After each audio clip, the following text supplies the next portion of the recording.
Mwisho kabisa, mimi nataka niwaeleze ya kwamba watu wa Kirinyaga, nimekubaliana na Rigiji. Hii facility iko hapa ni mzuri sana. Hii ya hospitali, hasa hiyo ya maternity, hapo iko sawa kabisa. Mimi naona vile Rigiji amesema, hii maneno ya pombe lazima tukomeshe. We must.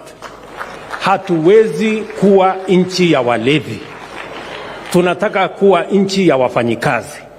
That is how we cannot be a drunk nation. We must be a working nation.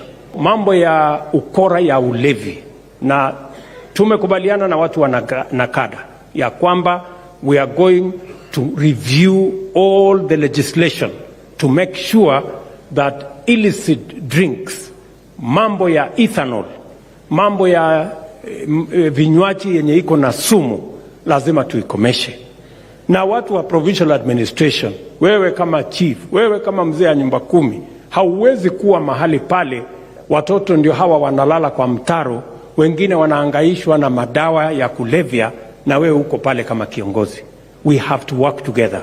Tuulize pia kanisa zetu, watu wote wa dini, tuungane, wazazi, sisi wote, we make sure that we work together towards eliminating alcoholism and drug abuse in the Republic of Kenya, ili tuweze kupata nafasi ya kujenga taifa ambayo iko na afya na taifa ambayo ni ya wafanyikazi.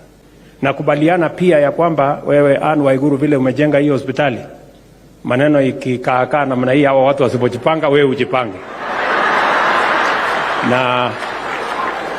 Na kwa sababu hata Rigiji naye anatoka sehemu hii, Anne Waiguru akichelewa, Rigiji pia ajipange.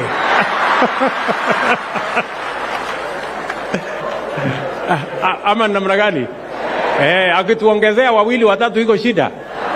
Kwanza mimi nasikia yeye yako na 2 peke yake. Heri mimi niko na 6. So wewe Rigiji bado uko na kanafasi. Si ndio? Tujipange sote ndio tupeleke mambo yetu mbele, lakini kwa mpango. Si ndio? Kwa mpango. So tuendelee namna hiyo.